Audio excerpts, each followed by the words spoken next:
대단히 반갑습니다.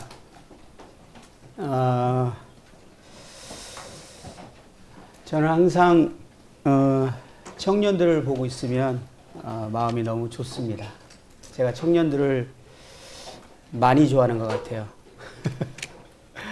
그래서 이렇게 많이 청년들이 있는 이곳에 있으니까 마음이 설레고 흥분되기도 합니다.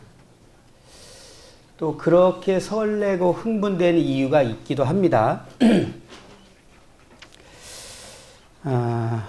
왜냐하면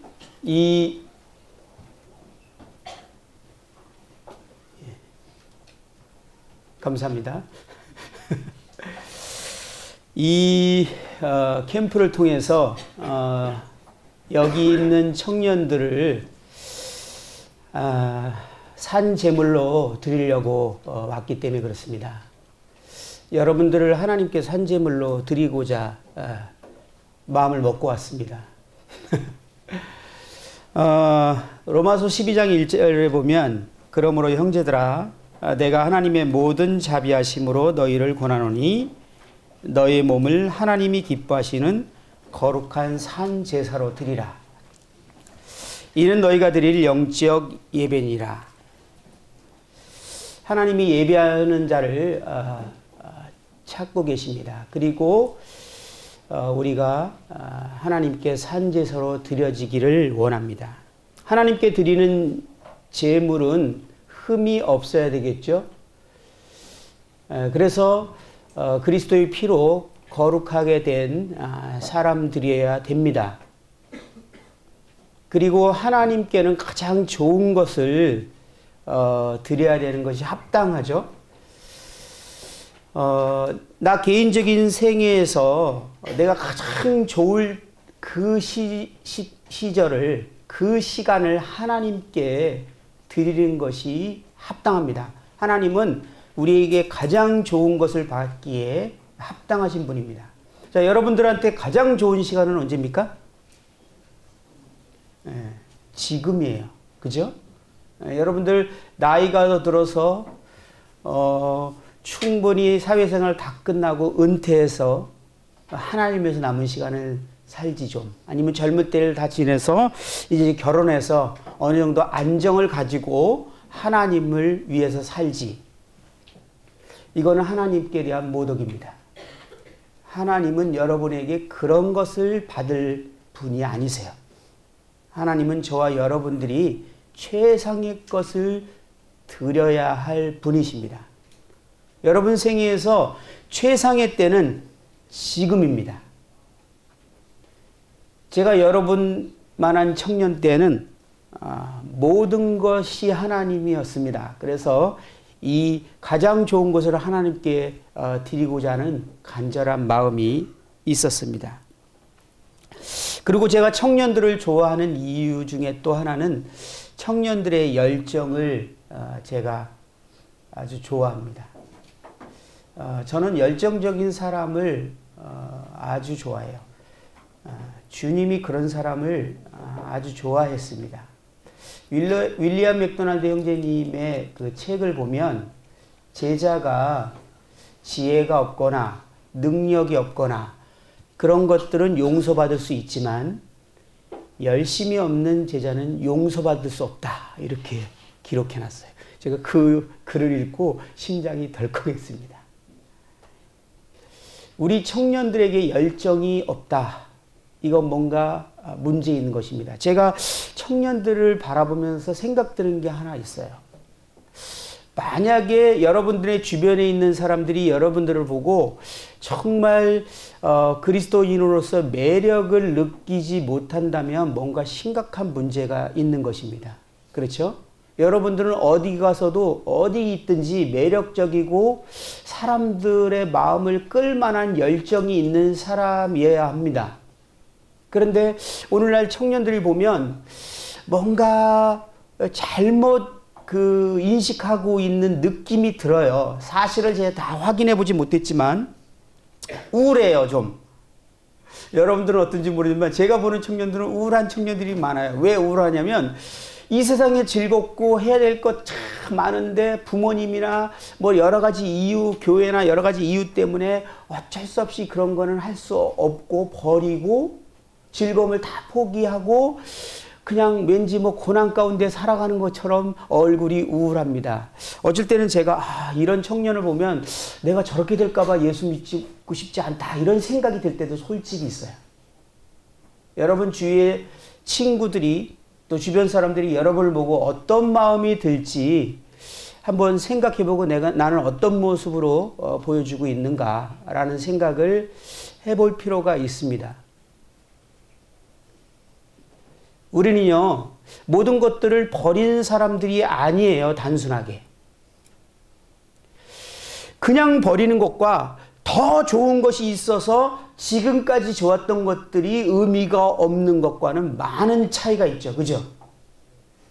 더 좋은 것이 있기 때문에 지금까지 있는 것이 의미가 없어서 놔줘야 되는데 더 좋은 것은 보지 않고 지금 것을 가지면 안 된다라고만 배워서 그걸 내려놓으면 우울해집니다. 여러분들 그렇게 주님이 살도록 우리를 부르지 않으셨어요. 가끔 예언하는데 내가 아는 그 책을 읽다가 한 분이 자기의 내용을 썼는데 이 사람은 미국 사람인데 농구광이었어요. 농구를 얼마나 좋아하는지 고등학교 시절인데 친구들과 매주 목요일 날 농구를 하면서 얼마나 이 농구가 재미있는지 친구들하고 이렇게 맹세를 했답니다. 서로 약속을 했대요. 우리가 할아버지가 되더라도 이 목요일 날 이 시간에는 반드시 여기 와서 이 농구를 하자. 그러니까 그 친구들이 다 그러자라고 마음에서부터 진심으로 약속을 했어요. 그런데 어느 날 그 말을 했던 주인공이 목요일 날 나오지 않았어요. 친구들이 난리가 났습니다. 분명히 얘는 죽었거나 큰 사고가 났거나 뭐 집에 불이 났거나 이 엄청난 수준의 사고가 아니면 여기 안 나올 리가 없는데 이거는 엄청난 사고가 터진 거다. 난리가 났죠. 그런데 알아봤는데 이유는 전혀 다른 이유였어요. 이 친구가 학교를 가던 길에 한 여학생을 딱 봤는데 보는 순간 한눈에 반해버렸어요.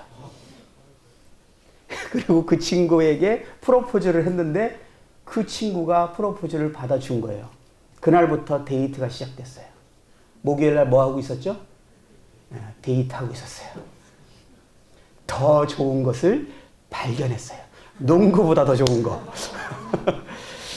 신앙생활은 그런 거예요. 지금까지 내가 즐거웠고 좋았던 것보다 더 좋은 거를 발견해서 지금까지의 일이 나에게는 무의미해지는 것이 그리스도인의 삶입니다. 여러분들 이 캠프를 통해서 그런 시간들이 오기를 기대해 봅니다.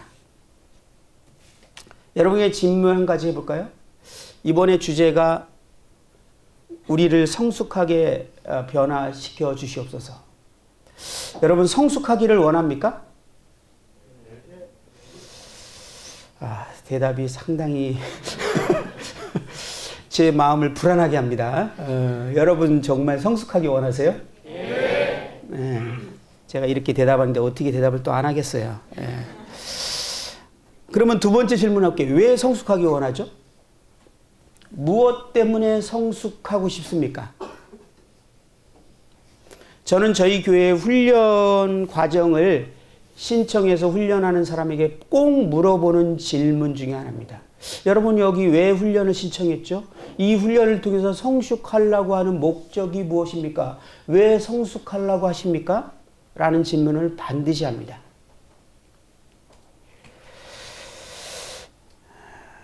우리가 성숙해야 하는 이유가 없이 성숙 자체가 목적이라면 여러분은 이미 성숙할 수 없는 조건을 완벽하게 가졌습니다.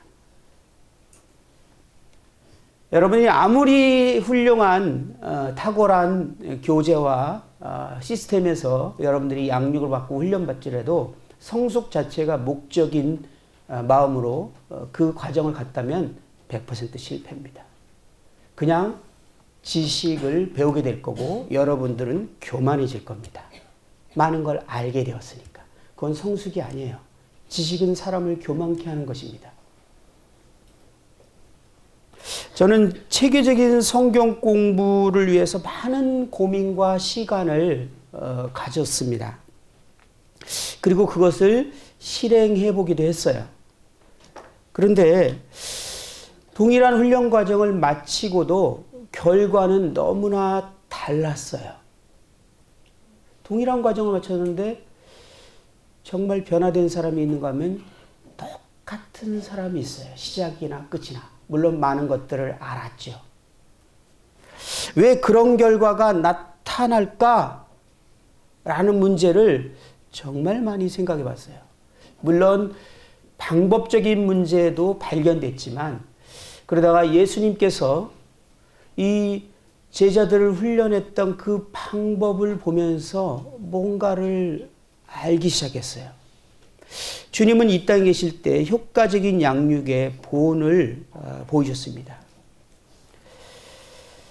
주님께서는 이 땅에 계실 때 수많은 자기를 믿는 사람들이 있었지만 특정한 소수의 자신의 시간들을 투자했고 그들을 성숙하도록 이끌었습니다. 그 결과는요, 대단히 고무적이었습니다. 그 예수님의 몇 안 되는 제자를 통해서 결국은 로마가, 아니 전 세계가 복음화되는, 로마 하면은 거의 전 세계라고 보는 그 당시의 시대였습니다. 복음화가 되는 기초가 됐습니다. 그리고 예수님께서 3년 동안, 약 3년 반에서 3년 동안 훈련을 시켰는데 그들이 놀랍게 성숙하게 변화된 것이 저는 항상 의문이었어요. 어떻게 3년밖에 투자를 하지 않았는데 이렇게 변할 수 있을까? 이 시대는 그럴 수 없을까? 예수님만 가능한 걸까? 예수님이 우리에게 뭔가 여기에서 보여주시는 것이 있을 텐데 정말 많이 생각해 봤습니다. 그런데 이유가 있었습니다. 제가 발견할 때는. 이번 수련의 주제는 주여 우리를 성숙하게 변화시켜 주소서라는 제목인데 이 주제에 대해서 이렇게 생각해 볼 수 있는 것은 우리의 성숙은 주님의 도우심으로 되어진다라는 것입니다. 주여 우리를 성숙하게 변화시켜 주시옵소서. 우리가 지금 주님께 구하고 있습니다.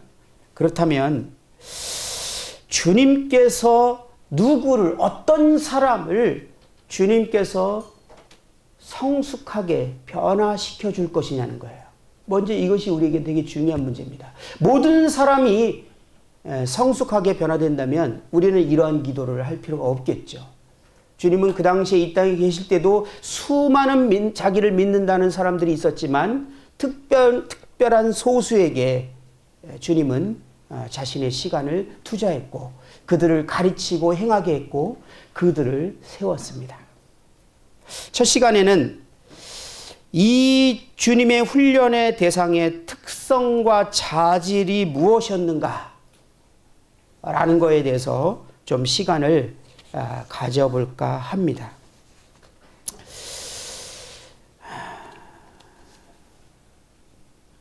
주님께서 이 땅에 오신 이유는 십자가의 죽으심과 부활하심으로 인해서 인류의 구원을 여셨습니다. 그렇죠? 그런데 그거 말고 또 한 가지 대단히 중요하게 여기고 하신 일이 있죠.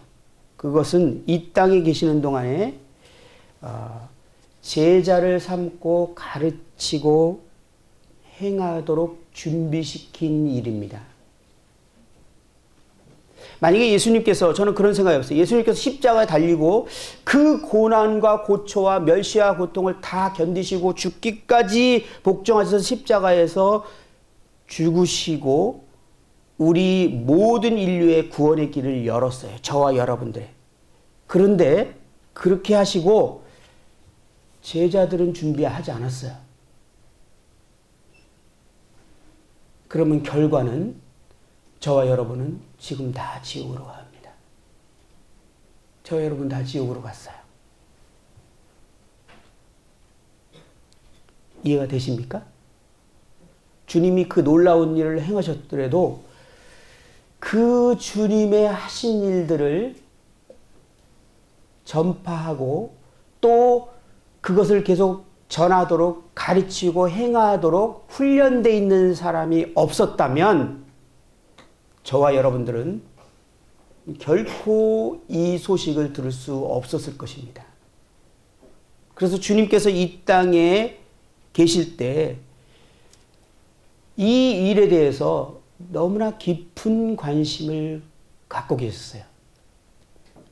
요한복음 10장 4절에 보면 나는 아버지께서 내게 하라고 맡기신 일을 완성하여 땅에서 아버지께 영광을 돌렸습니다.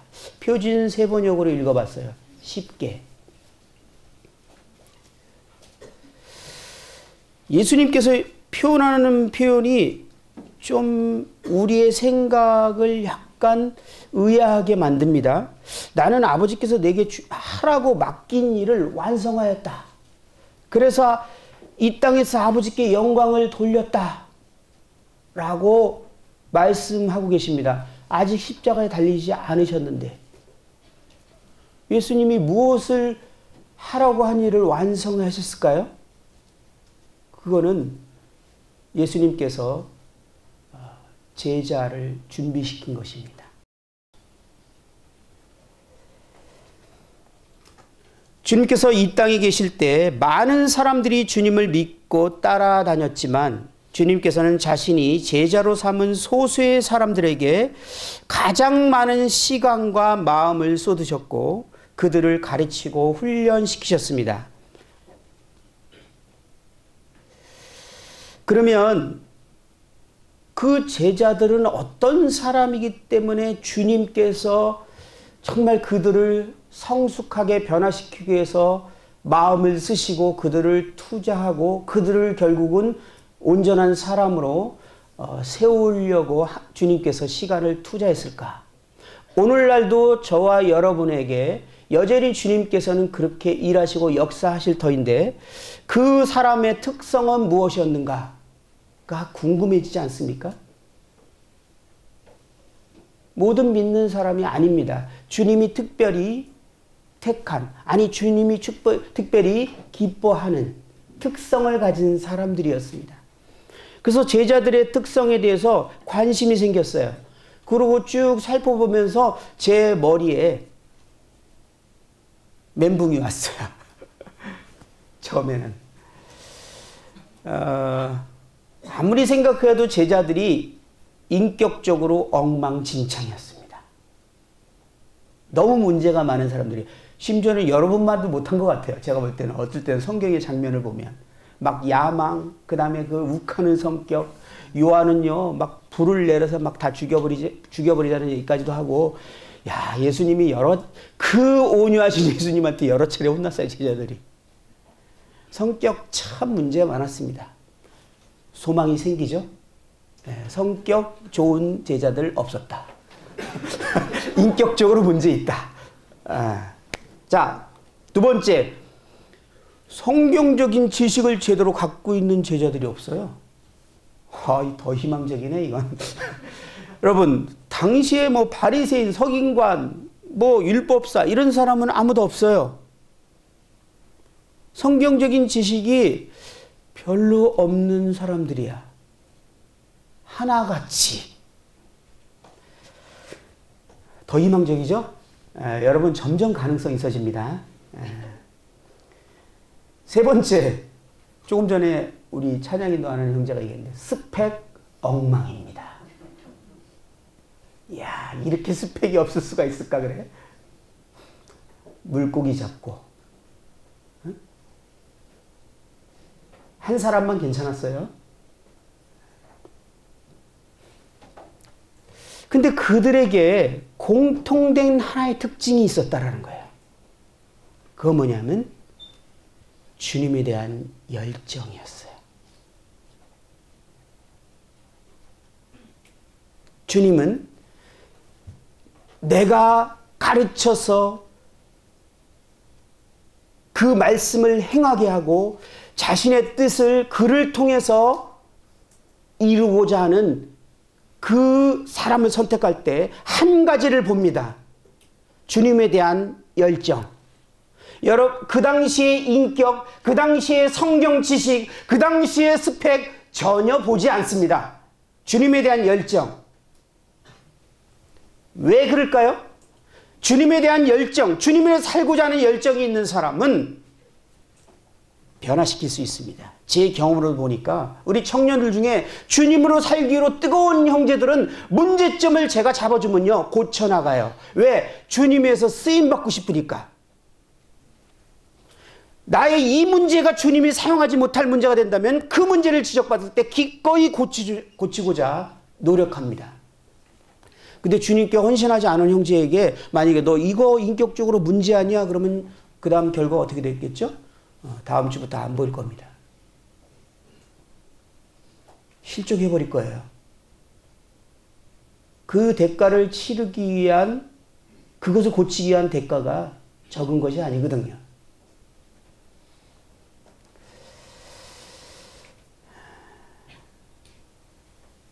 주님은 그렇기 때문에 지금 현재의 완전함을 보고 선택하지 않으셨고 열정을 보고 선택했어요. 여러분들에게는 어쩌면 이것은 희망적인 소식입니다. 그런데 제가 말했지만 제자가 열정이 없으면 주님께 용서받지 못해요. 아니, 그는 주님의 진정한 참 제자가 될 수 없습니다. 젊음의 특징은 열정인데 여러분들에게 주님에 대한 열정, 주님에 대한 사랑이 있습니까?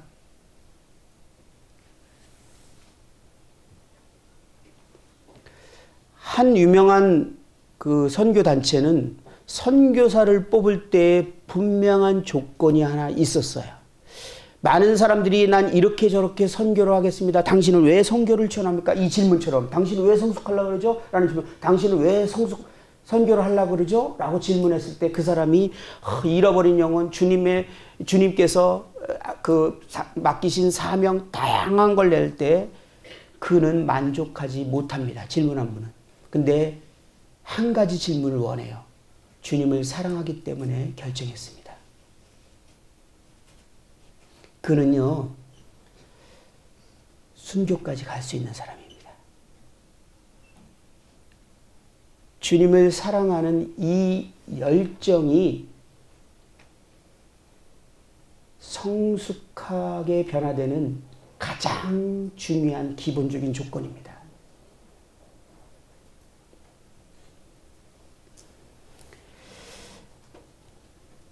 제자의 길을, 사실은 제가 이 표현할 때 참 그래요. 우리가 제자를 삼는다 이렇게 말할 때 보면 우리가 두 가지 생각을 이렇게 동시에 이렇게 하는 것 같아요, 사람들이. 먼저 제자를 삼고 그 다음에 가르쳐 지키게 하라고 이렇게 하셨는데, 이 제자란 말은 스승을 따르고 스승이 하는 그대로 살아가는 사람을 제자라고 합니다. 보통 이 세상에도 제자 그러면 스승이 하는 걸 그대로 배우죠. 뭐 무술이든 무엇이든 그대로 배우고 그것을 그대로 행하고 그대로 전수하는 사람을 제자라고 합니다. 그래서 우리 그리스도인들을 제자라고, 넓은 의미로 제자라고 하는데, 이 제자란 말이 도대체 적용되기가 어려운 사람들의 모습을 보게 돼요. 이건 제자가 아니에요. 구원받고 거듭난 사람을 단지 제자라고 말하기에는 이 제자라는 단어가 너무 어울리지 않아요. 그래서 제자를 삼는다라는 개념을 복음을 전해서 구원받게 한다라는 개념과 제자를 삼는 것을 주님의 길을 따라가게 하는 사람이 되게 하는 것과의 이 개념의 차이가, 결과가 엄청난 차이가 있어요. 구원받게 하는 것이 목적이고 제자로 생각하면 복음을 전하고 모임 생활을 하고 예배 드리는 것으로 어떤 면에 충분합니다. 그리고 나머지는 여러분들의 스펙과 여러 가지를 위해서 사셔도 돼요. 그러나 제자를 삼는 것이 주님의 길을 따르는 것이라고 하면 이것은 다른 문제입니다. 제가 구원받던 시절에는요, 구원 자체가 제자의 길을, 주님의 길을 따르는 거였어요.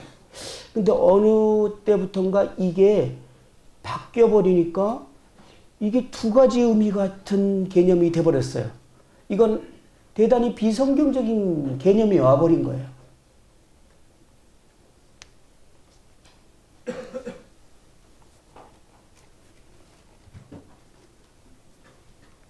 제가 교회에서 그 양육 프로그램을 할 때에 다른 차이를 봤다고 했죠.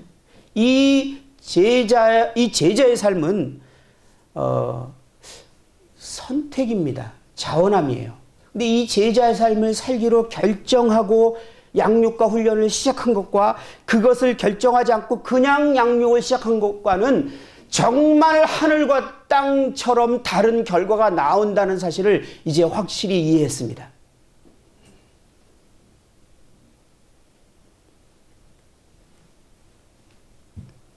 그래서 저는 오해했던 것 같아요. 제자의 삶이 주님을 믿고 성숙하다가 이제 그 상당히 수준이 되어지면 제자가 되는 삶을 선택하는 것.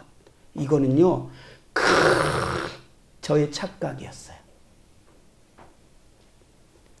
예수님이 제자들을 어떻게 불렀죠? 골랐어요? 성숙한 사람? 다 준비시켜 놓은 다음에 너 이제 제자로 살아 이렇게 했어요? 아니요.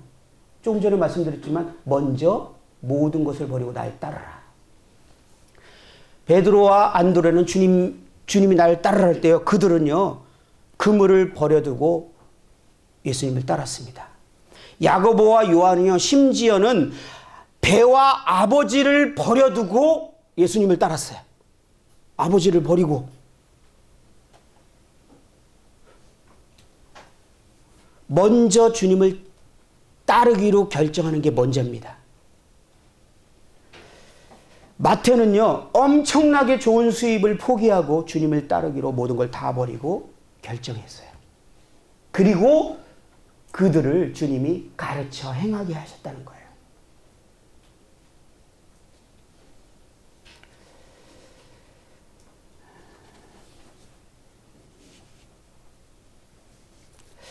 왜 주님께서 저와 여러분들에게, 당시의 제자들에게 그것을 먼저 요구했을까요?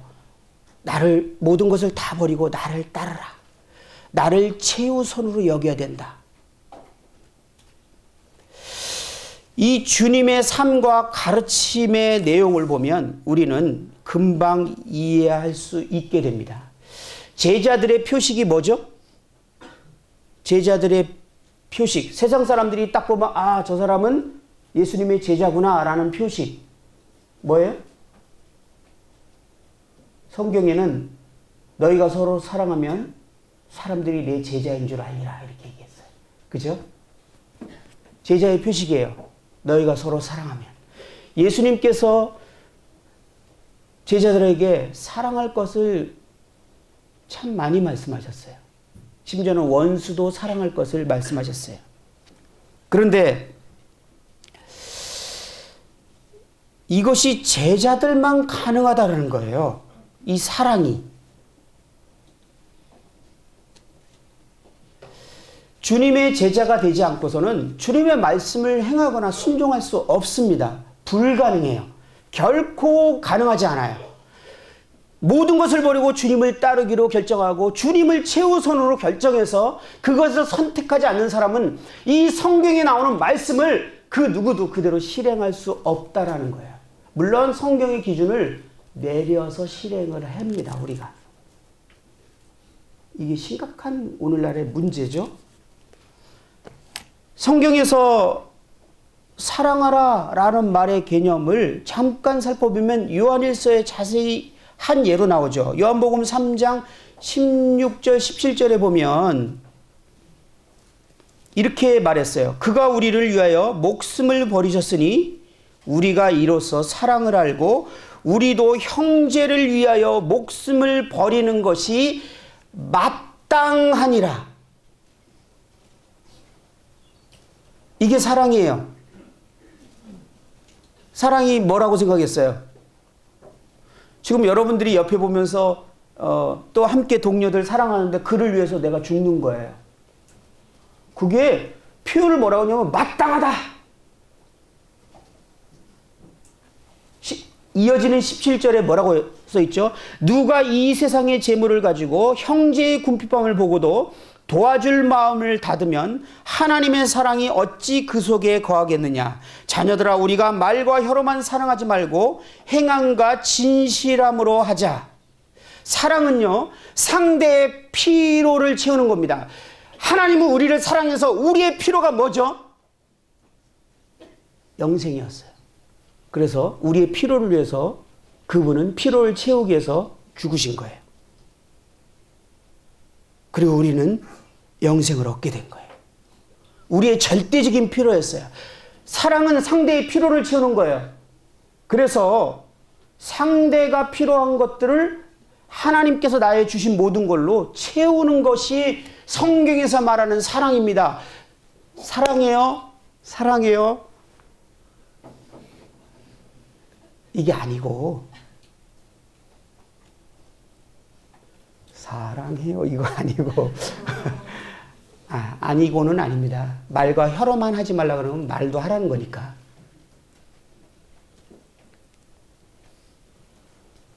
주님께서 제자들에게 이렇게 가르쳤죠. 누가복음 14장 3절에 보면 너희 중 누구든지 자기의 모든 소유를 버리지 아니하면 능히 내 제자가 되지 못하리라. 주님의 이 말씀을 순종하려면 먼저 제자의 길을 선택해야 가능하다라는 겁니다. 제자의 길을 선택하지 않고서는 주님의 말씀을 순종하는 것은 불가능해요. 이 초대교회 성도들은 오늘날 우리 모임에 정말 원하는 목표랄까 어떤 비전이 뭐냐면 초대교회를 회복하는 거예요. 초대교회의 모습이 아니라 영성. 근데 초대교회 성도들의 영성은요, 처음부터 구원받으면서 이 제자의 삶을 출발한 사람들이에요. 제자들이 그렇게 가르쳤어요. 그리고 처음부터 거듭난 그리스도인의 삶은 그것이 당연하다고 생각했어요. 왜? 사도행전 2장 44절에 보면 믿는 사람들이 다 함께 있어 모든 물건을 서로 통용하고 또 재산과 소유를 팔아 각 사람의 필요를 따라 나눠 주며. 초대교회 성도들은요, 사랑을 말과 혀로만 하지 않고 이론이 않고 실제였어요. 그들은요, 제자로서 모든 것을 주님이 원하신다면 다 드릴 각오를 하고 모든 것을 버리고 주님을 따랐는데 주변에 있는 사랑하는 지체들이 굶주려 있는 거예요. 필요가 있는 거예요. 그래서 자기의 재산을 다 팔아서 그들에게 내어줬어요. 사랑. 필요를 채우는 사랑. 근데 그 성경으로만 말하는 사랑이 실제로 진행될 수 있었던 근거는 뭐냐면 그들은 모든 것을 버리고 주님을 따르는 제자들이었기 때문에 이 실현이 가능했어요. 이게 정상적인 그리스도의 삶이에요. 이게 막 대단한 사람의 삶이 아닐까요? 이 초대교회 성도들은 구원받자마자 일어나는 사건이에요. 이게. 왜? 구원이 제자의 시작이거든요. 주님을 따르는 거예요. 모든 것을 버리고. 여러분, 구원받기 전에 내가 정말 주님을 따를 것이냐 아닐거나 결정하시고 구원받으셨어야 돼요. 그냥 천국 가고 지옥 가기 싫으니까 그냥 복음 듣고, 이거 정말 주님의 십자가 그렇게 가볍습니까?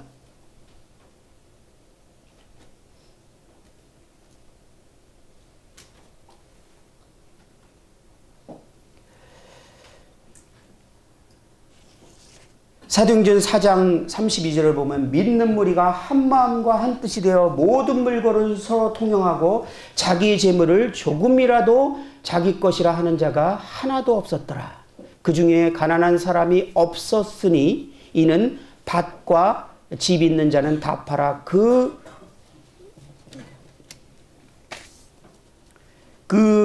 판 것의 값을 가져다가 사도들의 발 앞에 두매 그들이 각 사람의 필요를 따라 나누어 줌이라.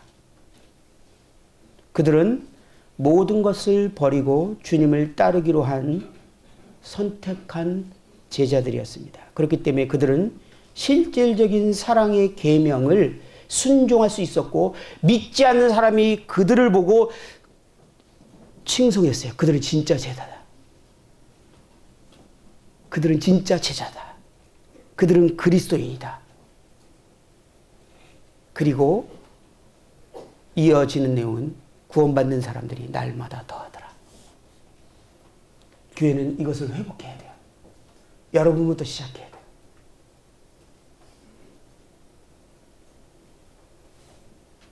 고린도후서 8장 1절부터 5절을 보면 마게도냐 교회에 대해서 나오죠.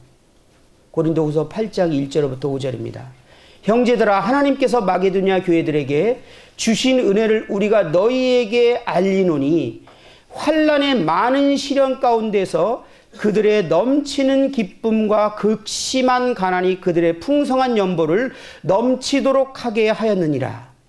내가 증언하노니 그들이 힘대로 할 뿐만 아니라 힘에 지나도록 자원하여 이 은혜와 성도 섬기는 일에 참여함에 대하여 우리에게 간절히 구하니 이들이 진정으로 사랑을 실천했던 이 놀라운 능력, 극한 시련과 가난 가운데 넘치는 풍성한 연보를 할 수 있었던 근거가 무엇이죠?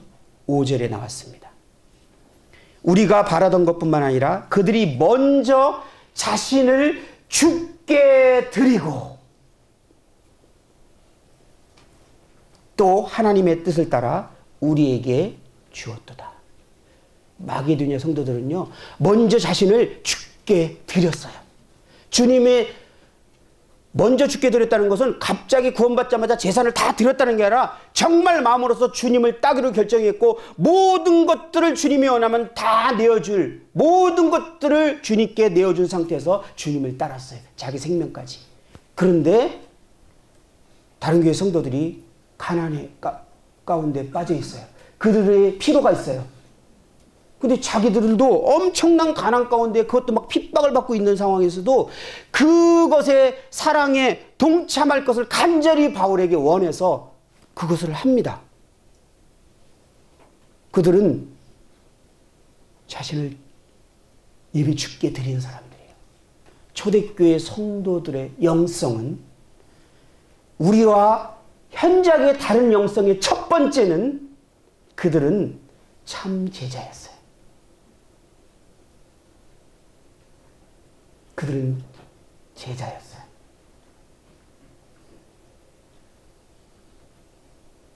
이것은 구원받은 사람으로서 당연한 샘플입니다.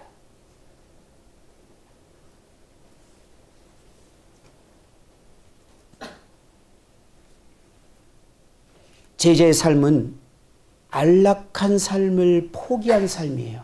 누가복음 9장 57절, 58절 보면 길 가실 때 어떤 사람이 여짜오되 어디로 가시든지 나는 따르리이다. 58절 예수께서 이르시되 여우도 굴이 있고 공중의 새도 집이 있으되 인자는 머리 둘 곳이 없도다 하시고,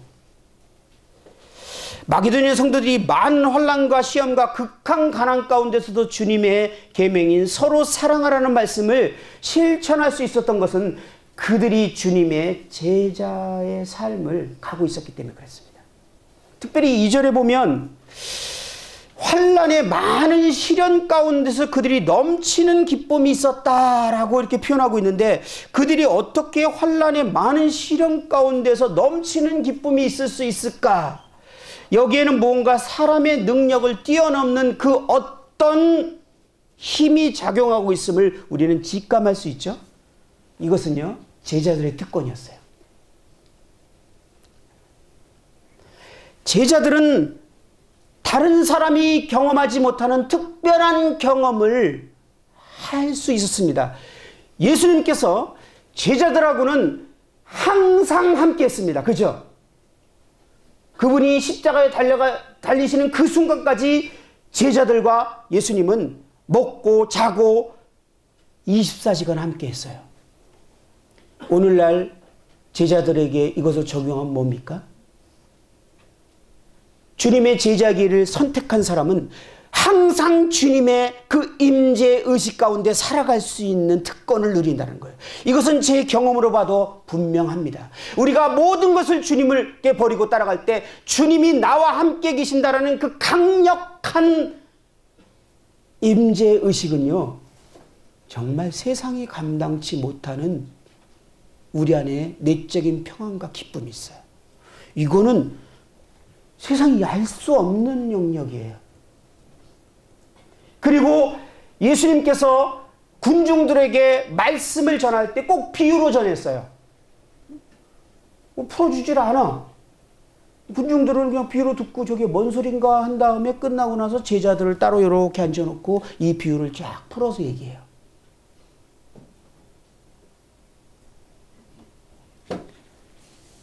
그리고 예수님께서 정말 중요하고 아주 반드시 알아야 될 중요한 내용들은요, 제자들과 함께 있을 때 조용히 말씀하시고 가르쳤어요.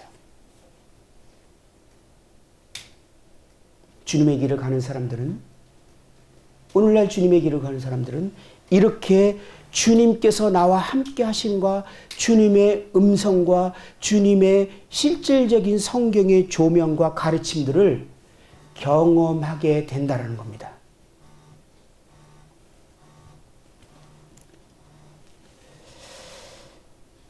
실제로 바울이 그랬죠. 바울은 정말 주님의 음성을 듣고 살아갔습니다. 많은 계시들이 그에게 있었습니다. 뿐만 아니라 우리의 믿음의 선배들이 그랬습니다. 18세기에 전 세계적으로 부흥이 있었던 그 형제 운동을 통해서 우리가 지금 존재하고 있습니다. 이 브레드린이. 그들의 삶의 특징은 모든 것을 버리고 주님을 따르는 삶이었습니다. 그들은 이 초대교회 참 제자의 삶을 다시 회복했어요. 성경으로 돌아갔거든요. 성경의 말씀을 그대로 행하는 자들이 됐거든요. 거기에 대표적인 인물들을 보면 다비, 그로버스, 체프만 이런 사람들이 있는데, 다비는요 되게 잘 나가는 변호사였어요. 그는 자신의 모든 것들을 제자로서 사랑을 실천하기 위해서 다 드렸습니다. 다른 사람에게.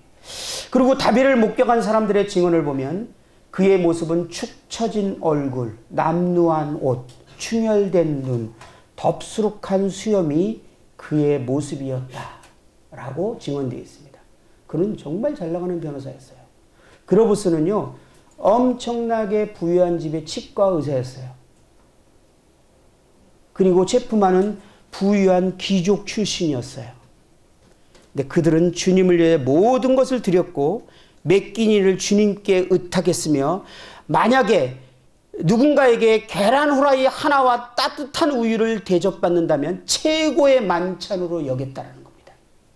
근데요, 그들을 통해서는 오늘날 우리까지, 아니 전 세계 모든 그리스도인에게 영향받는 하나님의 말씀의 조명들이 있었어요. 이 놀라운 교회 진리들과 종말론들과 이 새롭게 이 진리들이 조명되면서 이것은 전 세계의 기독교계에 영향을 주게 됩니다. 이것이 제자들에게 얻는 특권입니다. 이것을 맛을 본 사람은요, 절대 세상의 즐거운 걸로 이걸 바꿀 수 없어요. 어떻게 그럴 수 있어요? 이걸 맛본 사람은 절대 그건 미친 짓이지 세상으로 갈 수 없어.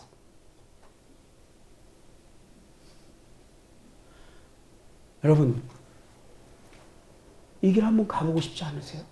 이 한 번뿐인 인생을 정말 주님을 경험하며 주님의 음성을 듣고 주님의 말씀의 인도함을 따라 살아보고 싶지 않으세요? 여러분을 통해서 주변에 있는 사람들이 영향력을 주는, 예수님께서 제자들을 세상에 보냈는데요. 저는 청년들을 세상에 보낼 수가 없어요. 원래 세상으로 가야 되거든요. 세상에 영향력을 주려고 가야 되는데 세상에 가면 다 영향받고 와. 친구들 때문에 막 스펙 얘기 뭐 얘기하고 마음에서 막 심란해져서 돌아와. 이 친구들은 아직 세상에 갈 준비가 안 된 사람들이에요. 근데 우리는요, 교회 안에 머물러서 있을 사람들이 아니니까요, 세상으로 가야 돼요. 근데 세상에 가려면 먼저 여러분들이 제자의 삶을 선택하고 모든 것을 다 버리고 주님을 따르기로 결정하면 여러분들은 세상에 영향력을 주는 사람으로 바뀝니다. 그게 친구들이 막 추구하는 것들이 아무것도 아닌 거거든요.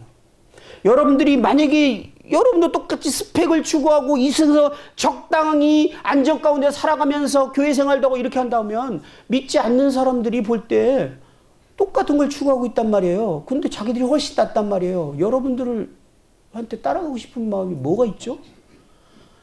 그 화창한 날 교회 나가는 거 말고는 없잖아요. 그 화창한 날 교회를 나가는 그 바보 같은 짓 말고는 없잖아요. 그들이 볼 때는. 그건 그리스도의 삶으로서 이건 주님 앞에 모독적인 삶이에요. 이건 그리스도인이라고 말을 했다면은 그런 삶을 비췄다는 것은 이건 하나님을 모독하는 거예요.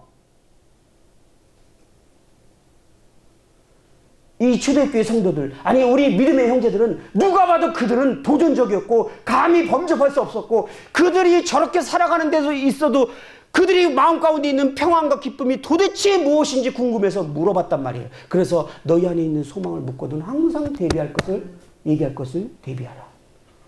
여러분한테 묻는 사람이 있어요? 너 뭐 때문에 그렇게 살면서도 행복하냐? 평안이 있냐?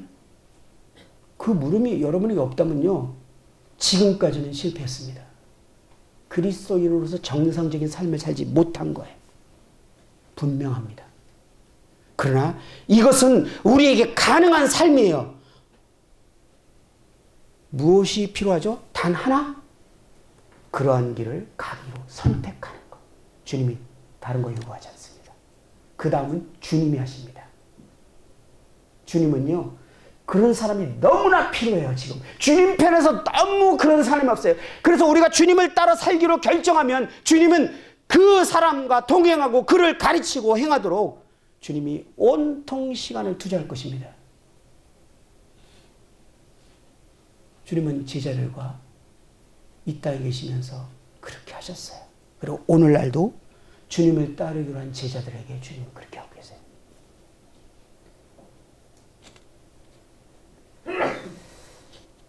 여러분은 먼저 여러분 자신을 주님께 산 제물로 드리기를 결정하십시오. 이게 성장의 첫 번째 길입니다.